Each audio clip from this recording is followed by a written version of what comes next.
Hi, I'm Bryce. And I'm Jimmy. We are telecom and creative professionals. We're also fans of podcasting as our respective careers give us an abundance of windshield time.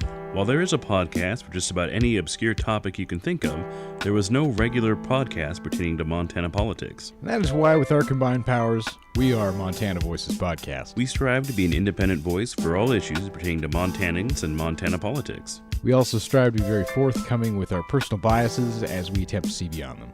Montana Voices Podcast does not operate in a vacuum. We need your support, whether that be listening to our cast, providing us feedback, sending us conversation topics, sharing our content, or providing financial support.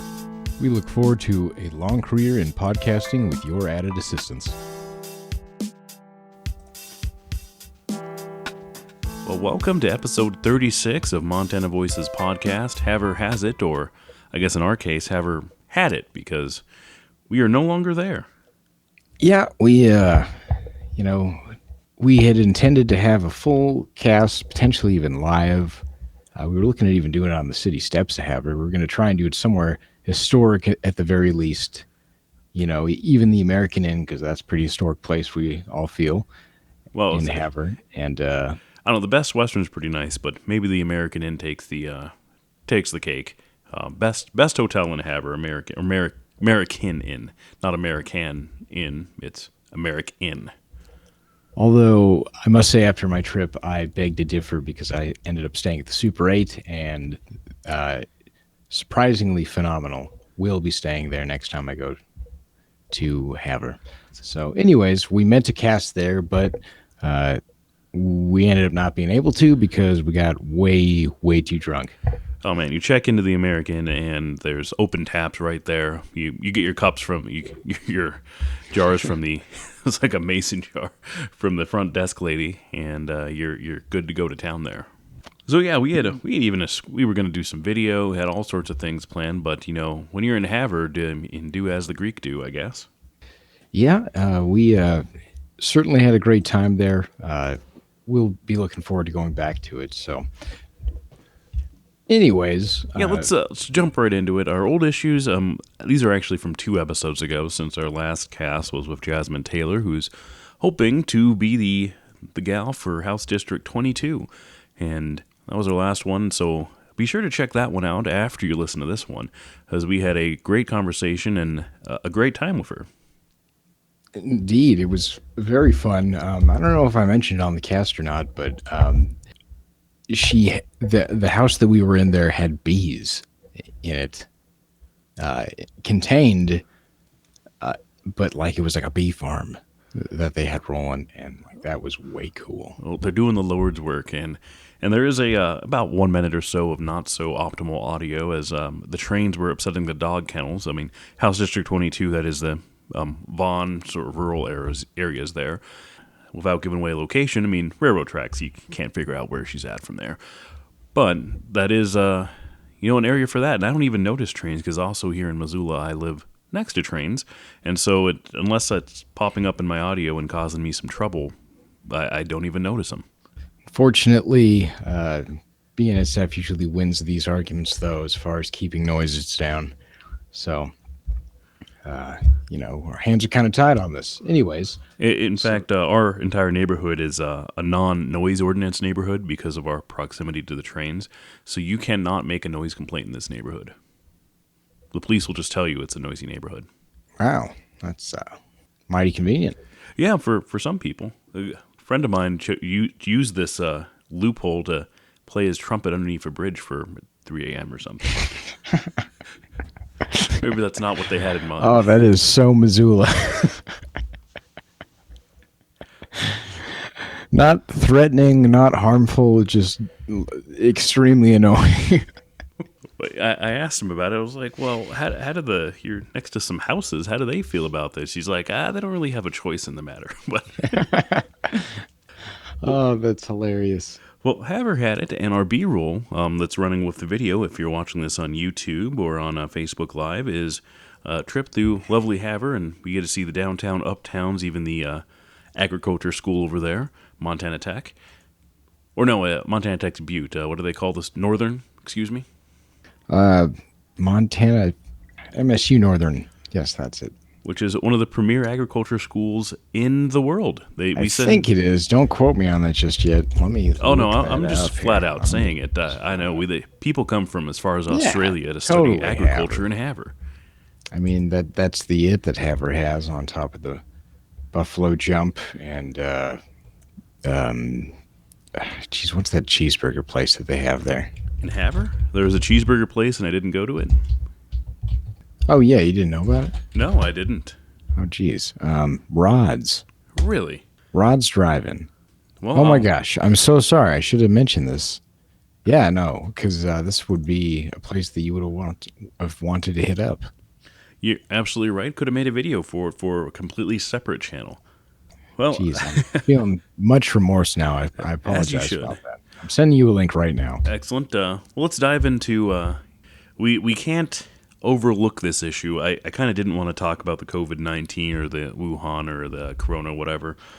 But it appears to be all consuming right now. And granted, we're not a newscast, and a lot of our material is digested weeks or sometimes even months after the fact. I mean, we can't do anything in this time without mentioning it. Everything's shut down. Yes, this is kind of really our only way to document what's going on. Yeah, we're What documenting. else? Archaeologists will Hey, find a copy of this cast. if nothing else, this will greater our chances of people listening to us because now they'll be stuck at home, and eventually we'll run out of things to do, and potentially we'll get into podcasting, and sooner or later you're going to run out of relevant Joe Rogan podcasts that you want to listen to, and you might want to kick it over to us. Yeah, know who your local representatives are, local being in the state. So, yeah, schools, we received notice today, this is Sunday, and so schools are shut down for 2 weeks here, which is very concerning for a lot of people. We'll make do and survive, but The governor, it seemed he announced it like right after 5 o'clock on Sunday evening here. I imagine they were probably waiting to the last minute to make the announcement. Going with the most info because this does change minute by minute. There was, I know, a town hall meeting that happened here in Great Falls with our public schools. I got to say, on the side note there, KFBB's reporting on that. Geez. Did, have they The man, still like, not invested in a interrupt. tripod? No, yeah, no gimbal. No gimbal use here. He was freehanding this, Jim. As always. And no doubt. And yeah, it was in the moment, very Cloverfield. And Is that their design with KFB and much of the ABC stations around the state? It's got to be by design. I mean, a tripod, even a high quality tripod, is only a couple $100. That's nothing. Certainly, they can afford them and know how to use them. But I yeah, think they're going for the beat on the street sort of thing. I don't know what to tell you, Jim. But anyways, he interrupted them, the superintendent, while he was talking to tell him to speak up for the people on Facebook Live, and I about lost it.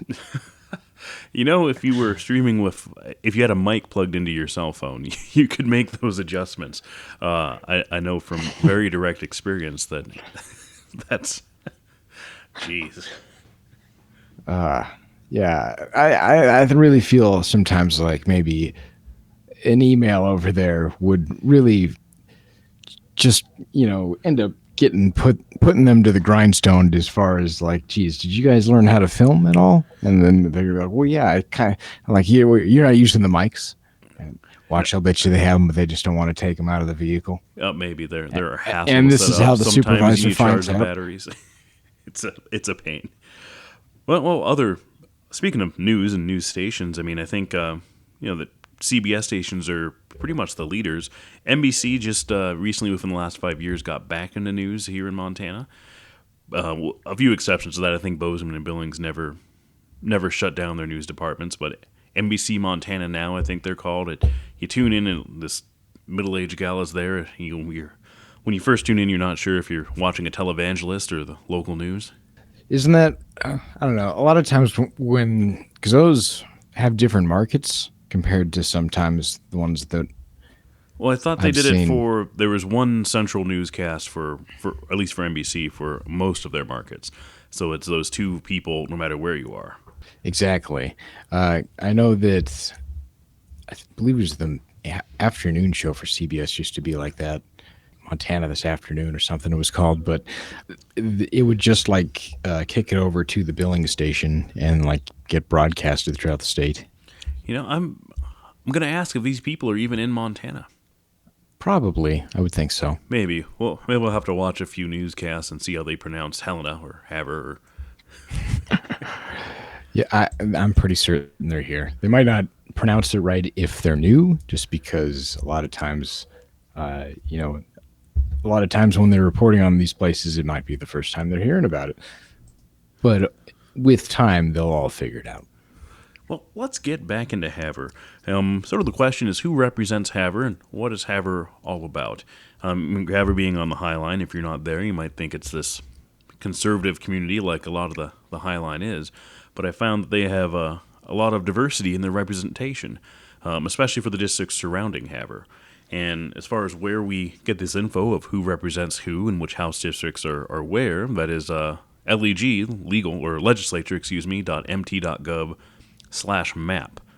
And if you go there, you can enter your address and see who represents you, which makes that easy because there was some question in the last cast of which district we were in at that given moment. So That is extremely convenient because that's exactly what I'm doing right now. Is I'm typing this in to find out who my current representative is and who I have the potential to vote for. well, the Montana legislative filings is who all filed for the legislature. That's available. If you Google that, you will see who is looking to represent you in the election.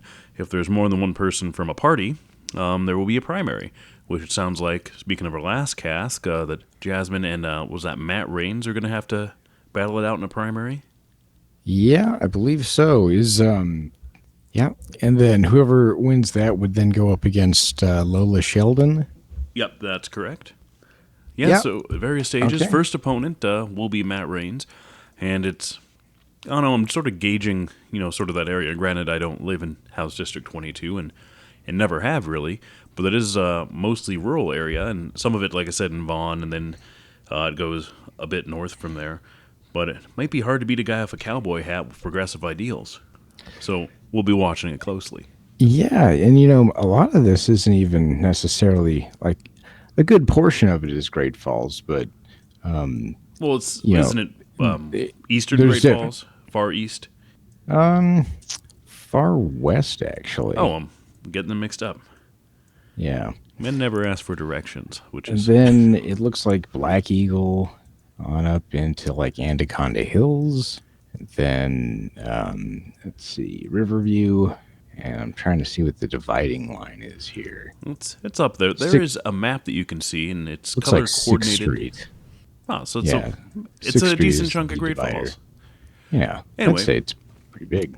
to Havre, there's well, depending on what you consider Havre proper, there's 3 to 4 districts in Havre. Most proper one being House District 28, which is for at least the House is the smallest area with the most people. I think House goes by people, population, and the Senate goes by area to make it representative of similar to what we have in the U.S. legislature. So then we have House District 33 and 17, which is northern Havre, all the way up to the border, and this is a huge swath of land. It also runs east beyond Malta, but it's northern Malta, so I imagine it's split the same way Havre and Malta is to the northern, so there's not too many people there. Then there's still in Senate District 14. There's House District 27, which is west of Havre, and that's up to the border and all the way to Toole County, western. And finally, Senate District 16, which is south of Havre, and that includes a lot of the reservations, like Fort Peck is in there. I think Box Elder is there, Big Sandy is there as well. So we are going to look at those representatives. So for Senate District 14, which is not up, represented by a Republican, Russell Temple, who I had not heard of before starting this cast. Some of these people this is the first time I've heard these names, which is let you know how complex even local politics can be, because we do this almost on the daily here of knowing who's representing where and what they're doing, and some of this is still foreign to us. Yeah, this is all foreign to me, man. I'm not going to pretend like I know any of this because We'll run through it real quick. House District 28, Jack Bachmeyer is a Democrat. That's representing downtown Havre, Havre proper.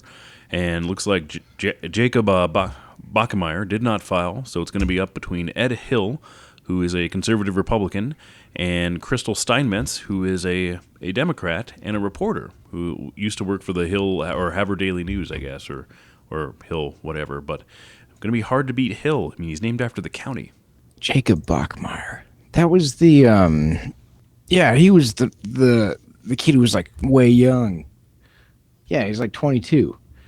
Well, I guess, was he? We'll have to we'll have to look at that because he's decided Yeah. that politics wasn't for him. I'm looking it up here. Born 98. Oh, gee. Wow.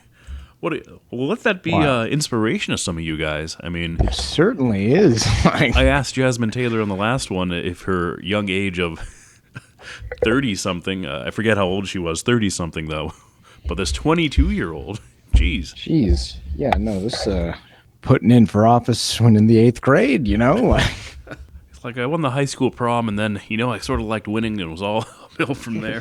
you know, it felt good. It felt good to get the applause. You know, I wanted to keep that up. So back to Ed Hill, he was on he's on the school board, so he's running a lot of school issues, and there is a school bond, Havre school levy coming up. Will be on this same ballot, and he worked for the railroad for 41 years, but is now retired. Which is, how does this young guy do it? Is he a rancher? Is Jacob Bachmeier? Or anyway, I'm He's getting from a ranching sidetracked. We'll family. have to research more on him. Dude, like, I'm telling you, Havre's a little outside of my wheelhouse here. Well, it's a bit north of both of us, actually. It only took me 6 hours to drive there. Man, I should have paid attention more when I was there. Well, I did grow up a little bit in Havre. I spent a year in high school in Havre, or no, middle school. So if you're looking at this B-roll, I don't know where we're at on the B-roll video now, but some of it is me driving around looking for one, the house I used to live in, and two, then my friends' houses as well. So on to Crystal Steinmetz, who's a Democrat from Missoula. Missoula's nice, only 30 minutes from Montana. But she does some sort of accounting for the Boys and Girls Club. She's endorsed by Jacob Bachmeier, and her platform is mostly about health and mental services. Those are good things to address. Yep, imagine Ed Hill has different opinions on that, but there will not be a primary there. Like I mentioned, the levy is coming up, so I imagine, I can't imagine a Democrat arguing with, I assume, Ed Hill will be in favor of the levy, and I can't see a Democrat arguing with that, so interesting. And then moving to House District 33 or Senate District 17, currently Mike Lang and Casey. Mike Lang is the senator, and Casey Knudsen is the House representative. And your choice for that is a Republican or a Republican coming up. So, I guess not much to talk about there. We'll just move on to the next one. How do they battle that out? If you have two Republicans, do they both go on? Do they do a primary and you only get one person on the ballot? Or do you put them both on the ballot? I mean, you might as well, but... I have no clue, man. Let's talk about the school levy. Oh, yeah, they, like most schools, they want more money. Which, Cool. Give them more money. oh, Moving on. You'd think it'd be that easy, and it's always chump change. It's never like I'm gonna feel my tax burden go up. This one, $100,000 home will see like extra $1.14 or something in increased taxes. Worth it. Yeah, it's never a lot of money. So I've never really understood, and I understand that paying taxes is painful. Montana property taxes, cut a check to them for that, so I understand that it's it's painful. But I mean, several dollars for schools? I don't know, man. I'm missing the opposition here. Ah, jeez. I mean, we're quick to say taxation is theft, but if you, Great Falls is asking for a school levy, isn't it, Bryce? Yeah, basically all the time. And again, now I'm pretty certain we're definitely going to be asking for another one here because they're going to be closing the schools. So I'm sure that at some point they're going to have to be using their own money. I don't see this being completely covered. Well, that's a good point. I mean, as the schools are still on standby, so they're still heated. 2 weeks at least is what I heard. 2 weeks, geez. Yeah, at least at this point. But I don't know if they'll have to extend the school year because of OPI has a strict formula for how many days and how many hours kids have to be in school in your district. And so I don't know if this national emergency. We could call it a national emergency at this point, couldn't we? Even if you think it's Yeah, a I mean, bit. it's a pandemic at this point. Well, they've said that for a while, for at least the last week or so. But yeah, it is a pandemic and it is an emergency, and I mean it's just hard to quantify that when we're not specifically seeing it. Same thing in House District 27. For the Senate, you get a Republican. That's Senate District 14. House District, that's Josh Cashmeyer, who is running against a Republican. So, earlier I said that Havre was more diverse than you might think, but Yeah, uh, it's diverse, I guess. all right. Well, we're tossing it up. Senate District 16 and House District 32. Recommend currently two Democrats. Frank Smith is in there. This is south of Havre, so it includes some of the reservation area. And Jonathan Windy Boy is in there. I see. So you get a Democrat and a Democrat. And Same Bruce thing. Jeez, what is Myers. it with this place? But there is sort of, somebody's throwing a wrench in the gears. Bruce Myers is native. And he's going to run against Jonathan Windy Boy as a Democrat. And I know his name doesn't sound like it. It's not as native sounding as Windy Boy, but Myers is native, and he's an important part of that. He does other things there. And I guess he decided to run as a Republican. He did win a few elections ago, and then lost to Windy Boy for this seat 2 years ago. But I guess he's in for the rematch. I see. Well, it really just comes down to who the town thinks is going to best fit that role, then, I think. I think so. Well, last time they chose Windy Boy. Well, maybe they'll choose him again. But, We had not similar, but the only thing I can really compare to locally is Slaughter versus Edwards there, yeah, that's a good point. So, But it's not the same in the slightest. But yeah, that's all I can think. So you got to bring up Edwards. No, it wasn't his guns they took. It was that other guy. The last no, they guy. took his. I thought they took his gun. They no, they definitely took the last guy's guns. I'm forgetting his name. That was Edwards. No, that wasn't Edwards. That was the guy who took his guns home after he was no longer sheriff. Oh, The guy was that before the? Edwards. I thought that was the undersheriff. Oh, yes. Okay. It all makes sense now. So, I mean, No, I guess these sorts of things were happening in Edwards' Edwards shop. had like the Helena police called, I believe, and then he, he got into a bunch of deep water there or whatever. But then they ended up like taking him straight to like the board of sheriffs or whatever for the state, and they're like, "Oh no, give us your gun right now!" And then he was like, "Come on, guys!" And it was like, oh, it was wild to see happen. And then we brought this up, I believe it was when we were talking about the Bighorn County Sheriff, was it? Yes. 'Cause Big He Hair, had I like a believe. bunch of wild stuff on his record too, and it was like, whoa, they were ready to throw Edwards to the wolves, and like, look at what this guy's got. That was, I forget his first name, last name Big Hair, I believe. And he was the guy handling Selena's disappearance and subsequent discovery, unfortunately. And that was sad native news, I think we discussed that on Indeed. a few Let's move episodes on ago. to Stapleton here, can we? Yeah, well, hold on. There's one more thing for Senate. Oh. For Senate. Getting ahead of me. There is a Senate election. That is Senate District. Which one was it here? 16. Currently, Frank Smith is in that district. But it's Justin Dupree, a Democrat from Poplar, going up against Christopher Four-Star, another Democrat from Wolf Point. And that concludes Havre. Everything there is to know about Havre. Poplar and Wolf Point are like, the finer points east of Havre, even. I've enjoyed my time there. And a quick note on Havre: there's currently nobody running for superintendent. Oh, open gig. Yep. Well, I don't know what they do. Do they appoint someone, or I mean, you kind of sort of need one. Whoever shows up in the morning. Yeah.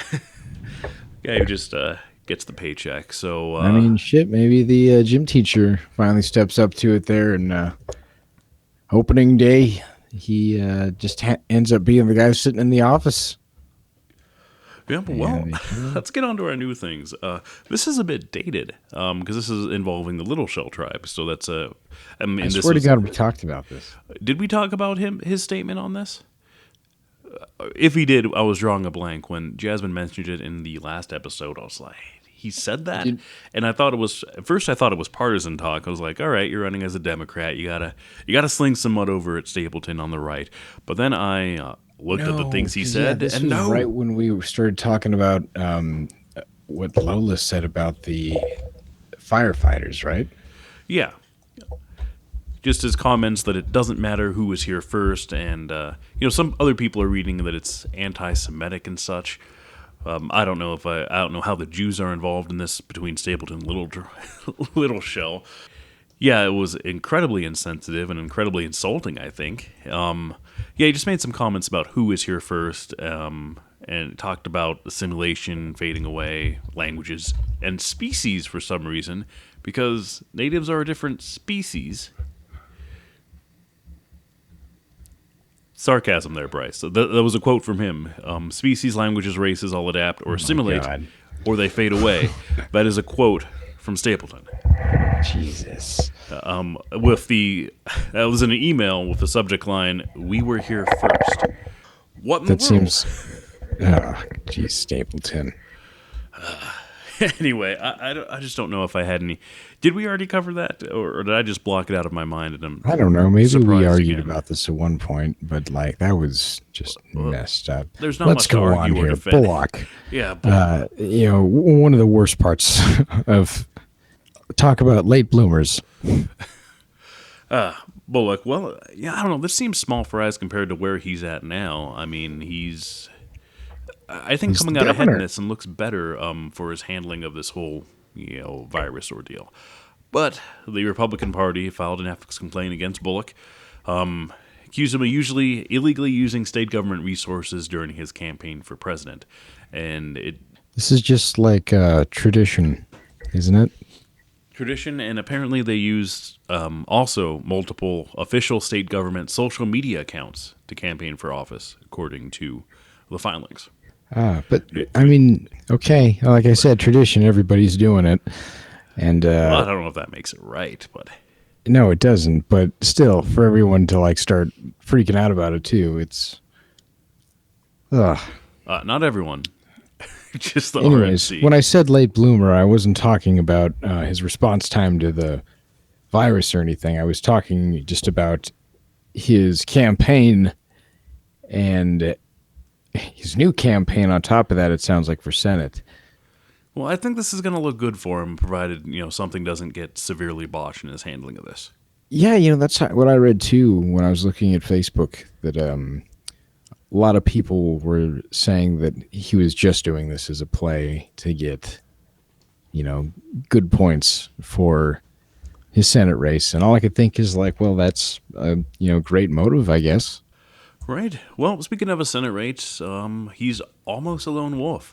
As soon as he announced, I think we had was it 2 or 3 candidates drop out of the race. Remaining are, of course, Wilmot Collins, Helena Mayor Wilmot Collins, and John Muse of Loma. Ah, Wilmot Collins. Yeah. So, So you got that parking ticket taken care of. yeah, that. No, I think he was a fender bender that he got taken care of. Oh, okay. And it sounded like it was a pretty light one. It sounds like he appeared and I think paid a fine. That's good to hear. Amazing election years that hitting somebody in your Buick is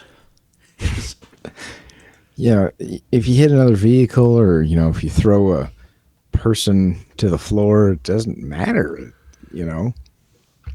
Or if, who was it that drove the boat up the Flathead Lake, the speedboat? What? It was a long time ago, but it was the guy who named the Denny Reberg, Oh, geez, Danny Reberg. way back when. There's a name. Yeah, Jeez. he has Reberg Estates on the just above Billings. So let all of Montana know when they drive by that the screwery continues. Oh, boy. I wonder what kind of sitcom it is out there on a daily basis. Well, I imagine they're all his rich friends, so, or I'd assume, I mean, who else can afford a home in Reberg Estates? Anyway, speaking of rich people, Bullock is doing great with campaign donations. He raised 1.2 million in 24 hours. Wow, that will come in handy. Yeah, for the Montana race, it'll come very handy. It's going to buy some good ad time, I guess, or maybe it'll fuel that government plane for a bit. Yeah, no doubt. Well, or maybe I assume it's expensive to roll back the miles on those things. Yeah, exactly. So, well, let's move on to our next bit of news here. The Green Party is back. I don't know if you recall, they were taking off the ballot a couple years ago, or Yeah, it's like 2016, I think they were. it feels like it was just last week, but yeah, no, because they were like being funded directly by the Red Party. No, we didn't know whom they were. Well, yes and no. They were It taken was off the largely ballot. suspected that they were working really tightly with the Republicans, right? Something like that. Not working Republic, because they were taken off the ballot in 2016. I can't recall why. It could have been a lack of votes or party certification or something like that. But in 2018, a company out of Las Vegas or Nevada somewhere, they're from Texas or Nevada, was canvassing neighborhoods, gathering signatures, and gaining interest to get them back on the ballot. Oh, out of staters. Yeah, out of staters, Ooh. and then came the question of, who you guys are working for? Who's paying for this? Because the Green Party was like, yeah, we're not really a party. We don't even have any money, so we're not paying for it. We know that much. This is not. We didn't ask anybody to do this. Yeah, but look at these flyers. They're so cool. Yeah, the cool flyers. Did you see these? But They're getting good. In 2018, this Texan or Nevadan company canvassed, and they got enough signatures. But then I guess the Democrats challenged it, and they found 30 or some of them they couldn't verify, so they were then removed from the 2018 ballot again. This is the company's advanced micro targeting, and they're back at it again. And in 2018, Bullock, tried to drill them hard and was like, "Who's paying for this?" They're like, "Yeah, we don't have to tell you." And it turns out legally they were right. They didn't. Well, if there's a way to get around something, there's people who are going to do it. So I guess game on. So the headline I wrote here is "The Greens are back, but are they red?" And it's seeming more and more like it, because one of the first people to actually file a candidacy, now that they're back on the ballot, they will be on the 2020 ballot, the Green Party. But one of the first people to actually file for a candidacy, somebody's running in the Senate race. They're not important. We'll maybe discuss them later. But Gary Marbut, who's from near my neck of the woods. In fact, I'm not in his district, but literally the other side of the tracks is his district, HD 47, that he's running for, which is north of Missoula up to about Ronan. And although he does have some stuff about conservation and a self-sustaining house or something, he's mostly about arming everybody. Well, at least it's everybody. Yeah, everybody. So he has a few books out, one regarding Montana gun laws, and he even has another book about how to hunt elk with a handgun. I kind of want to pick that up. Yeah, so do I. It's only available on, I was going to reach out to him. Maybe we can have him on the cast. It will be a lot shorter of a drive than this last one.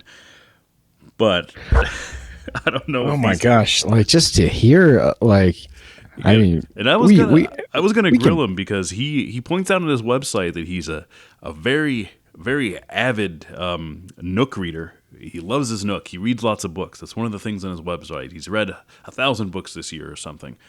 So that's so cool. But his everyone books, aspires to do that. It's hard. So bravo for getting through at least 10. Yes. Because I haven't even gotten through 5. Well, I was gonna hold his head to the fire here, because he says he loves his Nook, but his books are only available on Amazon, Kindle. Well, not a Nook. Well, hey, hold up though. When was this site updated?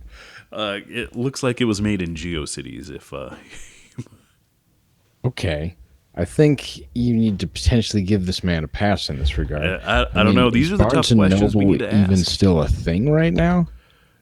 Yes, I own a Nook. actually. Good God, barely. Ugh. Is it the website or the Barnes and Noble website that you're discussing with at the moment? I'm looking at Nook. But he really is about arming everybody. And he's he comes to the name sounded very familiar, and I'd heard it before. Then I had to put two and two together because he is the guy. Anytime somebody wants some sort of what they consider a radical gun quote, like they call up Gary Marbut. They ask him. I was like, oh, we just had the school shooting. What do you think we should do? And of course he's going to say arm the teachers. Really? What? Yes. Yes. And that is exactly what he does say. So anytime anybody needs a Montana gun expert, in fact, it's a link on his site. He's available to testify on guns, on gun rights, on gun technicalities, on everything. He will testify for a fee, I assume. So, Oh, well. yeah.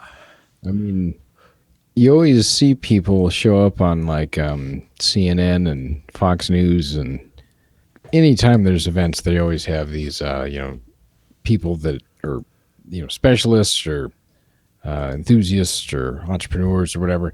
Um, but those people always get a paycheck at the end of that because then they're being put on TV, Of course. I mean, he should. I mean, you got to make and that dough.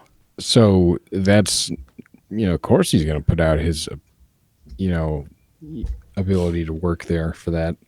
I can definitely see that. Well, he feels more libertarian. I mean, once you look beyond the gun thing, which is just obviously one, albeit large portion of his policy, he claims to have a sustainable house, but I don't see any other positions that put him solidly in that Green Party candidate. So he feels more like a libertarian. So I don't know if he's running as a spoiler or what his intent is here. I don't know. I've been told by many people that a third party in general is a spoiler from the start. So I am all for third parties. yeah, The no. So it libertarians are really at it, depends and so on are the who you Greens, I talk to. guess. Yeah, but he ran as an independent last time. Not, I guess the Green Party. Well, the Green Party wasn't available, and he filed. It was in Senate District 47, I think, which is House District 94. He lost that to Kim Dudek, who is a lawyer, by a very small margin. In fact, he was ahead for a lot of the time, but until they counted or recounted the provisional votes, he lost and then sued because the provisional votes didn't match up with the trends of the rest of the county votes. So the provisional ones are the ones that are not. Maybe I might make mixing up the term. Well, basically, if you have a ballot that the machine does not accept for some reason, say you spilled coffee on it, it's torn, you didn't fill in the bubble all the way, and the machine kicks it out, that has to go to a special box, and then after the polls actually close, a bunch of people are in a special room, and they take those ballots and I guess discuss how you intended to vote without knowing who you are. They're like, oh, well, this one, the bubble isn't filled in all the way. That seems like a pretty easy thing. So they actually make a new ballot and then fill the bubble in all the way. And then that ballot gets scanned by the machine. So human intervention.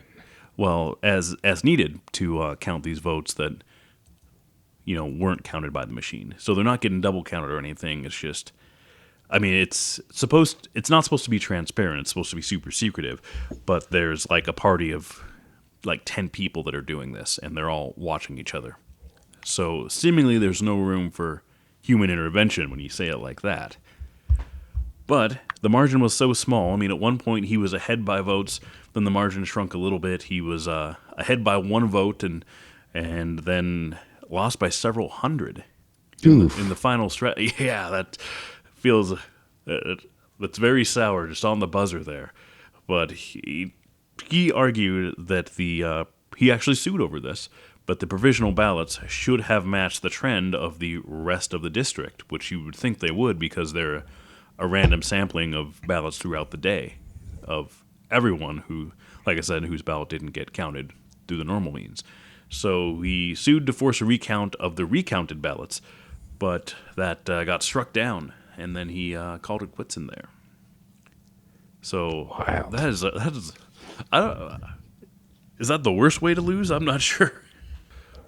Well, I don't know. I haven't reached out to him yet. Perhaps I will and see if he's interested in joining here. I don't know. Maybe he wants a check. I'm not prepared to write any checks. We don't have any of those. No, we don't. Montana Voices podcast is your independent voice has so far Zero money has here. not accepted any. Zero funding. Two guys with microphones and online presence, we'll say. Yes. So we don't even have a Patreon. Is how. Which good because we're not beholden to anybody. You get our honest take on things, our unfiltered opinions, and our understanding of facts as we see it. And Halliburton isn't here to ask us why we're maybe not so fun with coal. So Exactly. And legally, we don't have to tell you if George Soros is funding us, as far as I know. well, he's not. So he's Absolutely not.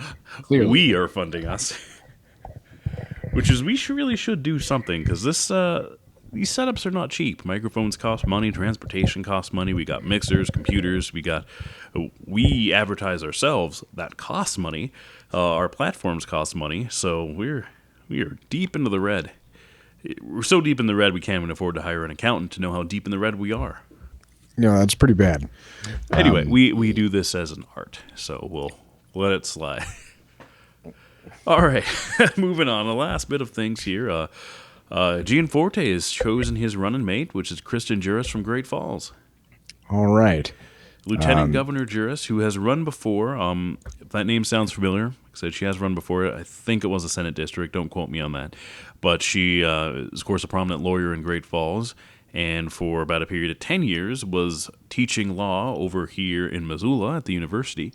And the last big headline she had was she was upset with their newspaper over running a sex article. I see. Sounds like she will make a great tag team partner there for the cage matches and Hell in a Cell coming up. I don't know. She's a small who woman, was it? so The that's Guardian. the Guardian. The Guardian. You better have somebody ready to go there, because God forbid there's a handicap match. It's done for. And as many wrestling jokes as I can make about that. Yeah, I think Juris is the person that just distracts the the ref, or maybe tosses in a chair occasionally, or Yeah, outside throwing somebody into the announcer's booth. well, her complaints about the sex article should tell you a lot about her positions and where she's coming from. Very conservative right in this case, and she obviously didn't like a sex article, but she framed it as the publicly funded paper at the university shouldn't be running things about sex, basically. Publicly funded at the university. Well, it's What? the university is publicly funded. Haha. Yeah, by us. Every one of those poor children walking around that's signed their life away to this Fed loan. They're the ones who have the say, and they should be able to post what they want. So that Oh, speaking of which, your your student loan interest is student loans. Gah. We're doing this at the same time the Biden Bernie debate is going on, and Is it right now? It was. I assume they've ended by now. I saw some clips of it, and I don't know if they got Biden on some Adderall or something, but he's remarkably coherent tonight. Oh, they probably did. I'll bet you they gave him Adderall. Yeah, they did like they did in was that movie Flight with Denzel Washington where he was drunk and had to take the coke to not be drunk. He's all down and he's just hungover and messed up, still drunk, and they're like, "We got to get him up," and so they give him cocaine, I believe. I They give him a bunch of cocaine, and he's up and at it, and he's ready to testify, and it's John Goodman's best performance as a drug dealer. I don't know. You see him in Red State? I thought that was really good too. By the I guy, forgot he was in Red State. yeah, he was in Red State. Made by was that the guy from not Sideshow Bob, but Jay and Silent Bob? Yeah, Kevin Smith. Yes, that's the guy. Oh, it's a great movie. I got to watch that one again. It's been too long. Yeah, I don't have time to watch movies twice, but if you haven't seen Flight or Red State, both John Goodman classics. Great actor. He's been one of my favorites ever since the Roseanne days. Yeah, came into his own, and I think the I don't know. I think the Flight is in the same same universe for John Goodman as he was in that other movie with the dude. What was that? It's canon for him. That's great. No, it perfectly is. I could see him being. What was that movie? Now we're both drawing a blank here. So, Oh, jeez. Look at Dude us getting Abides. sidetracked by John Goodman. Let's Anyway, get back to it here. well, that Kristen is Juris. Kristen. I don't think. I don't know. She might be able to win in a cage match against John Goodman. Well, John Goodman's pretty old and pretty big. So, He's 67. ooh, one of those people that could be at risk for death from the coronavirus. Probably staying in right now. Yeah, probably so. Tom Hanks. Let me see. Tom Hanks dead? Okay, I gotta He's pull still it up here alive and last see. night. I assume that would be. We are really into the weeds here, Bryce. So, can a lieutenant governor does that even make a difference? I mean, it's not like a. What do a they V- do? You're asking me tough questions here, Bryce. Well, one, they're there in case the governor dies, but I don't know if it's modeled after the U.S. Senate, where they're also the tiebreaker in the Senate. That I couldn't tell you. Yeah, geez. You see, It's like the vice president, but like on a slimmed down level there at the state level. yeah, but even so, I don't think that has the influence that the VP has. I mean, looking back at last elections, Pence was just sort of fluid under the radar, but Sarah Palin, so you have the potential to completely undo all your work in your presidential campaign to have Sarah Palin, whom I personally believe we owe the Tea Party to. That was Sarah hurtingly. Palin. Yeah, absolutely a bad call back then. Back then. Nowadays, though, Oh, even like, is she still a potential? Is she thinking about it? I'm surprised Trump didn't pick her. Jeez. Well, I mean, she probably just didn't call it the right time. I think that's all. I think that's all part of what this was that they just had to catch Trump at the right time and ask him. It'd be really cool if I was your, Secretary of State, and they're like, cool, I'll give it to you. And yeah, yes, good. He started to have it, and they come up and they're like, well, he gave it away. Unfortunately, none of these positions included Chris Christie. He did his part. Well, I think this is going to conclude episode 36 of Havre Has It, Montana Voices podcast. And we did get quite sidetracked here, but I'm hoping this gives everybody a breather and a sense of normalcy from the crazy world we're in. For example, I went to Burger King the other day. I asked for no tomato and onion. And of course, it came with tomato and onion. So I think that Burger King was also doing their part to make everything feel normal. And so I would expect them to there. It's a hometown place, the hometown feel. Is that what they're going for? I will say I was proud of Great Falls, though. I went to the grocery store and everyone was really chill. There's no fighting. There was still quite a bit of stuff on the shelf, and everybody was taking like moderate amounts of things. Oh, it's unfortunate. I went to the store today, the store that I don't like because I needed a fishing license. Fishing license expired about a week and a half ago, so if you're not up on that, you gotta, well, if you can, get out and get your new fishing license. And also needed some film developed. I still shoot film occasionally. And so I was at Walmart, and there was nobody to be found in sporting goods, so they had to call in a guy clear from across the store. And he just told me, thank you, I need to get out of there. I was like, oh, I haven't even been to that side of the store. How bad is it? I need to get out of there. Yeah, he was thrilled. Oh my. And then he, I don't know if the other side of the store felt like a prison or something, because then I was like, all right, do you have any 9mm? Which, of course, they don't. They had it up until a month or so ago, but no handgun ammo at Walmart anymore. Unfortunately. My. So I had picked up some 22 and then some 30-08 or 6. Geez, I should probably check what I got. And then he just tried to get me into awkwardly long conversation. Oh, you need to know anything more about this? And they go, you're going to go off the Winchester? You're going to go off the Magnums? And tell him, I was like, you really just don't want to go back there. Just go to the bathroom and play on your phone for just a while. Clock out and leave. Like, they're not going to call you. Yeah, and crazy times like these. So yeah, at least that part of it was normal. And then I made the mistake of veering towards the food, and I just wanted to do regular shopping, not hysteria shopping, and it was a madhouse over there. I almost had to fight somebody over eggs. Did somebody really get in your face over eggs? Yes, over broken eggs. Because I'd picked them up and like the back of the case was obviously damp, and so I still looked at them, opened them up, half the eggs were Somebody smashed. thought that they had a winner. Yeah, and then I'm sending them back. It's like I saw him first, and of course I'm naturally combative. I was like, yeah, "You can have the half broken eggs, but now you can't because screw you." Did you put them in your cart? That's right, I did. Well, I took them out of the card a little way. I put them back because I didn't want them.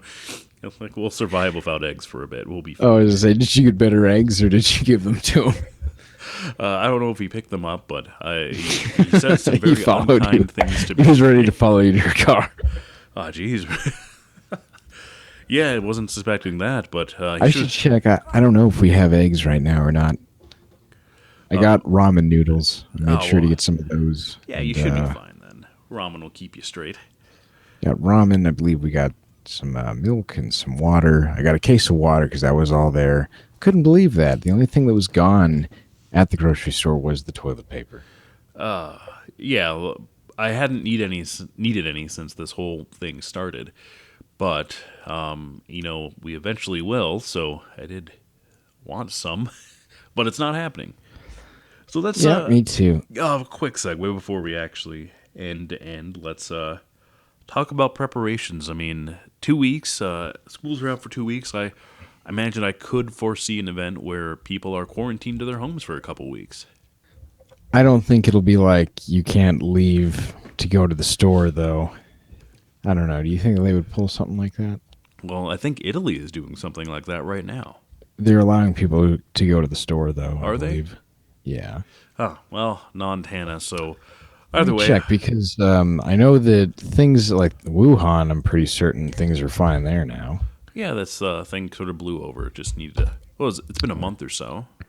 Yeah, and like the coronavirus is, cleared up. Beijing, the kids are battling with the cops in their off time from classes now. Oh, yeah, that's it's a different sort No. of thing.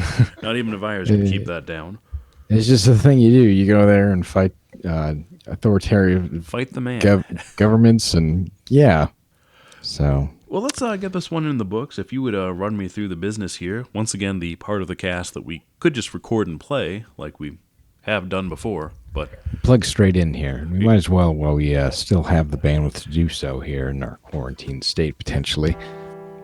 You're probably checking into this right now. You're listening on our website. It's going to be MontanaVoicesPodcast.com. We're going to keep it up as long as we possibly can. It should stay up forever, I have a feeling. Even if Montana goes down, she'll stay up. Email address if you want to be on the cast, if you want to get at us for any reason, it's going to be MontanaVoices@gmail.com. Our Twitter page is at Montana_voices. Facebook page is at Montana Voices Podcast. And you can find all of our previous casts on YouTube by searching for Montana Voices Podcast.